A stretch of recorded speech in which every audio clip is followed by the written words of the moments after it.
Perfectum do'konimizga apparatni bo'rilari keldi. Anchadan beri bu apparat ko'rmayotganlar uchun maslahat beramiz. Kayfiyatni ko'taradi, pulinglarni tejaydi, uzoqlarni yaqin qiladi. Motorola V11 Amerikadan 2 dona biz uchun, sizlar uchun keldi. $90 zaryadkalari o'ziniki.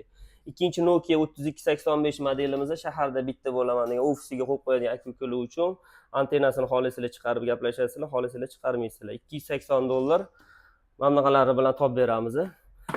Komplektini ko'ringlar. Kitobi ham yoshligimizda alifbe kitobidan sal kattaroq, ingliz tilini o'rganib olsa bo'ladi. Zaryadkalari original, sifat. 3-apparatimizni ham patchga bo'yasibdi. Yangi bir dona Motorola W755 modelimiz. Korobka komplekt. Narxi 135 baholadik. Ko'ringlar, zavqlaninglar. Hali batareykalar qo'yilmagan zaryadkalar, mozor vosita. Sizlar uchun Charles Perfectum do'konida apparatni bo'rilari xizmatinglarda.